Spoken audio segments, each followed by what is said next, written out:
Hello दोस्तों, नमस्कार। आप सभी लोगों का इस यूट्यूब चैनल में स्वागत है। आज हम लोग सिंटेक्स का एक्सरसाइज 9C देखते हैं। आइए इसमें करना क्या है, सबसे पहले हम इसको समझते हैं। Correct the mistakes if any, अर्थात गलतियों को सही कीजिए यदि कोई हो तो, इन द फॉलोइंग सेंटेंसेस। बिना डिले किए आइए हम फटाफट देखते हैं सीधे। Mister Mishra has returned from England last month. Mister Mishra पिछले महीने इंग्लैंड से वापस आए हैं, ये सेंटेंस का अर्थ निकल रहा है। तो आपको ये चीज़ जाननी होगी कि यहाँ पर लास्ट मंथ लिखा हुआ है। दोस्तों लास्ट मंथ है, और जहाँ पर लास्ट लग गया या कोई सन दे दिया या एगो है या स्टरडे है या नाइट है, इस तरह का सेंटेंस अगर इस तरह के वाक्य में दिए गए हैं तो आप क्या करेंगे, इसको बनाते हैं हम पास्ट इंडेफिनिट में।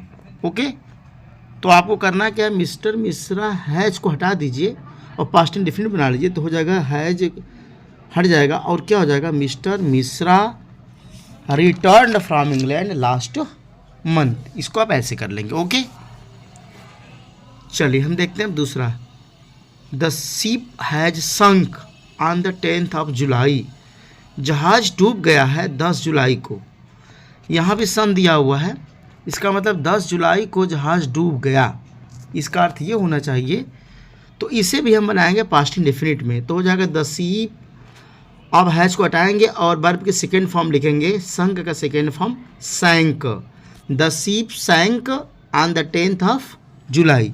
अब इसको ऐसे कर लेंगे, कोई दिक्कत होनी नहीं चाहिए आप लोगों को। आइए हम तीसरा देखते हैं। Let me wait here till you finish your work. Let me wait here, मुझे यहाँ इंतज़ार करने दो। Till you finished your work, जब तुम अपना काम समाप्त कर लेते होना चाहिए। यहाँ पर फिनिश्ड लगाया हुआ है तो ये गलत है। जब तुम अपना काम समाप्त कर लेते, मुझे यहाँ इंतज़ार करने दो। तो क्या हो जाएगा, let me here till you. Finished के बदले हम लिख देंगे फिनिश। ओके, तो क्या हो जाएगा, let me wait here till you finish your work. अब इसको ऐसे कर लेंगे, अर्थात जो फिनिश्ड था मेरे दोस्तों, इसे हम कर लेंगे फिनिश।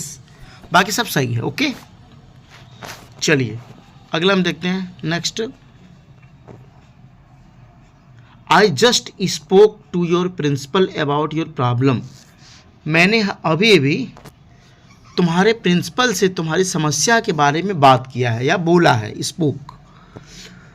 तो जब जस्ट आ गया और बगल में इसकी स्पोक लिखा हुआ है पास्ट इंडेफिनिट, तो जहाँ भी जस्ट होता है इसे हम पास्ट में नहीं बनाते हैं, क्योंकि अभी भी हुआ है कार्य, इसलिए इसे हम करते हैं प्रेजेंट परफेक्ट में। तो क्या करेंगे दोस्तों, आई, अब जरा आप समझिएगा, आई हैव जस्ट हो जाएगा, आई हैव जस्ट। अब स्पोक के बदले क्या हो जाएगा, थर्ड फॉर्म स्पोकन। तो I have just spoken to your principal about your problem, इसको आप ऐसे कर लेंगे। ओके, चलिए अब हम देखते हैं नेक्स्ट, पांचवा। You may go for a ride when you complete your homework. You may go, तुम जा सकते हो, फॉर ए राइड मैंने एक सवारी के लिए तुम जा सकते हो। When you complete your homework, जब तुम अपना होमवर्क पूरा कर लेते हो। इसका मतलब क्या हुआ कि होमवर्क पूरा करने के बाद जाओगे। तो जब इसको हम बनाएंगे तो कैसे बनाएंगे, ध्यान समझिएगा। You may go for a ride, इतना तो सही है।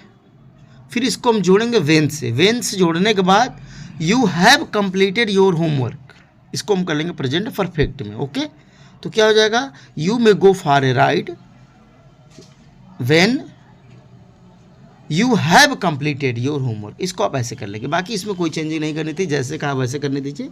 बस आपको ध्यान क्या देना था कि यू जो कंप्लीट है इसको हम बनाना है प्रेजेंट परफेक्ट में, तो you have completed your homework, और बाकी कोई दिक्कत नहीं, जैसा सेंटेंस वैसे हम रहने देंगे। Okay, done. I have passed my high school इन 1992। अब जरा ध्यान से आप समझिए, I have passed my school इन, मैंने अपनी हाई स्कूल की परीक्षा या हाई स्कूल 1992 में पास किया। तो पास किया, यहाँ पर देखिए सन दिया हुआ है, जब सन है तो ये भी बीती हुई बात है। पास्ट इंडेफिनिट में इसको हम लिखेंगे, तो आई हैव पास्ट ना होकर के क्या हो जाएगा, I passed my high school इन 1992। समझ गए, इसको आप ऐसे कर लेंगे। ओके, पास्ट इंडेफिनिट में इसको भी कर लेंगे, कोई दिक्कत नहीं होनी चाहिए दोस्तों, क्योंकि बहुत ईजी है, आप समझ सकते हैं। क्योंकि यहाँ पर आप देखते हैं सन दिया हुआ है, तो ये हो जाएगा पास्ट इंडेफिनिट में। जब पास्ट इंडेफिनिट में होगा तो आप हैव को क्या कर लेंगे, हटा देंगे यहाँ से। ओके, सातवां देखिए, he has paid his income tax already, उसने अपना इनकम टैक्स पहले जमा कर दिया है। अब थोड़ा सा समझने का प्रयास करिएगा। हम क्या करते हैं, जैसे कभी कभी हम सेंटेंस भी लिखते हैं कि I alone can do this work, मैं अकेले इस काम को कर सकता हूँ। और एक सेंटेंस हम ऐसे कहते हैं कि I can do this work alone. तो दोनों में अंतर क्या हो जाता है, जब हम एलोन को बाद में लगाते हैं या पहले लगाते हैं, तो अंतर क्या होता है कि जैसे एलोन हम पहले लगाते हैं तो पहले ही, अकेले ही। अगर एलोन बाद में लिखते हैं तो अकेले, तो मैं इस काम को अकेले ही कर सकता हूँ या मैं इस काम को अकेले कर सकता हूँ, सेंस ये निकलता है। मैंने एक एग्जाम्पल से समझाया। तो उसी तरह यहाँ भी क्या चक्कर है, जो ऑलरेडी है मैंने पहले ही इनकम टैक्स जमा कर दिया है, होना तो ये चाहिए। अब इसको हम बनाएंगे तो कैसे करेंगे, जब तो ही हैज़, आपको करना है क्या है, बस ऑलरेडी को पहले लगा देना है। तो he has already paid his income tax, उसने पहले ही अपना इनकम टैक्स जमा कर दिया है, इसका अर्थ ये निकलेगा। तो क्या बनेगा दोस्तों, मैं एक बार वापस बोल दे रहा हूँ, ही हैज़ ऑलरेडी, अर्थात जो ऑलरेडी यहाँ से हम क्या करेंगे, उठाएंगे और इसे कहाँ रख देंगे हम, ही हैज़ के बाद। तो he has already paid his income tax, इसको आप ऐसे कर लेंगे, उसने पहले ही अपना इनकम टैक्स जमा कर दिया है, इसका अर्थ ये निकलेगा। ओके, आइए दोस्तों हम आगे देखते हैं। नेक्स्ट,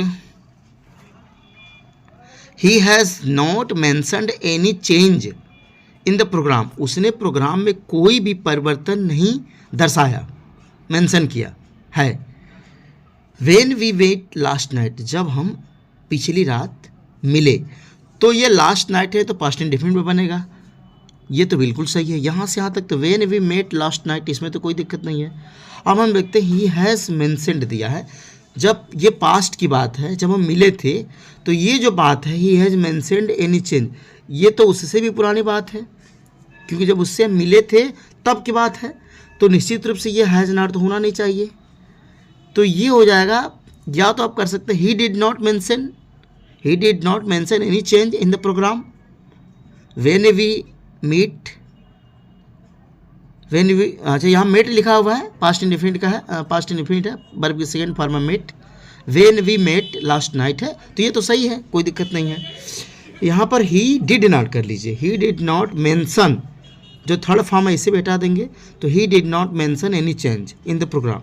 आप इसे ऐसे कर सकते हैं, ही हैड नॉट मेंशनड, उसने कोई भी परिवर्तन नहीं दर्शाया था जब हम मिले, इसे ऐसे भी हम कर सकते थे, अगर हम चाहें तो ये भी कोई गलत नहीं होगा कि he had not mention any change in the program when we met last night, या फिर आप दोनों पास्ट में कर लीजिए, he did not mention any change in the program when we met last night. ठीक है, इसे आप पास्ट इंडेफिनिट में कर लीजिए, कोई दिक्कत नहीं है। ओके, अब हम देखते हैं 9वां, we have met somewhere years ago, हम कहीं मिले हैं वर्षों पहले, तो मिले हैं लेकिन एगो लग गया, जब एगो लग गया तो हम मिले, इसका मतलब ये भी बनेगा पास्ट इंडेफिनिट में। तो हम इसको बनाएंगे वी मेट, यहाँ से हैव को हटा देंगे और क्या कर देंगे, वी हैव को यहाँ से हटाइए और लिख देंगे वी मेट समवेयर ईयर्स एगो, वर्षों, ओके, पहले। हम देखते हैं 10वां, we have known each other since 1960, we have known each other since, हम 1960 से एक दूसरे को जान चुके हैं, वी हैव नोन। तो दोस्तों इसको हम कैसे बनाएंगे, एकदम ध्यान समझिएगा। मैं एक बात आप लोगों को स्पष्ट बता देता हूँ, verb of perceptions, appearance, emotion, thinking, possession, ये जो वर्ब्स हैं इनका हम कॉन्टिन्यूअस में नहीं लिख सकते हैं, can not written in continuous, लिखा भी नहीं जाता है कॉन्टिन्यूअस में।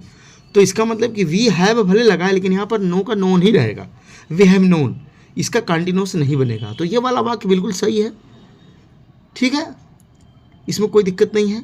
यहाँ जो सिंस 1960 लिखा है, आपको लग रहा है कि समय दिया हुआ है, क्योंकि ये वर्ब ऑफ ये थिंकिंग है, नोन वर्ब ऑफ थिंकिंग है, और वर्ब ऑफ जब थिंकिंग ये है नोन, तो इसे हम बनाएंगे परफेक्ट में ही, इसका कंटिन्यूस नहीं होता है।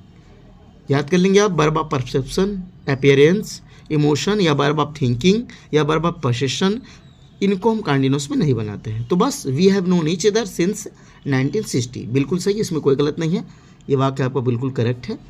तो दोस्तों ये छोटी सी एक्सरसाइज थी, आपके लिए महत्वपूर्ण होने वाली है और बहुत इजीली आपको समझ में आ गई होगी। अगर कोई इसमें दिक्कत हो आप लोगों को कमेंट बॉक्स में ज़रूर लिखिए, मुझे बड़ा अच्छा लगता है जब आप लोग कमेंट्स करते हैं। अगर अच्छा लगे तो पॉजिटिव फीडबैक दीजिए आप लोग, मुझे अच्छा लगेगा। आप लोग अपने दोस्तों में भी शेयर करिए, वे भी इसका लाभ ले सकें। दोस्तों मिलेंगे अगली वीडियो में। थोड़ा सा स्वास्थ्य डिस्टर्ब चल रहा था इसलिए हम वीडियो नहीं बना पाए, बीच में हैंड फ्रैक्चर्स हो गया है, फिर भी हम कोशिश कर रहे हैं कि कुछ आपकी जो हेल्प हो सकती है मैं करता हूँ। आप लोग भी मेरी थोड़ी हेल्प करिए, मेरे नए चैनल को ग्रो करने में मेरी मदद करिए। मेरे चैनल को अपने दोस्तों में शेयर करिए, उन्हें भी बताइए, वे भी पढ़े इससे। ठीक है दोस्तों, मिलेंगे अगली वीडियो में। थैंक यू, जय हिंद, जय भारत।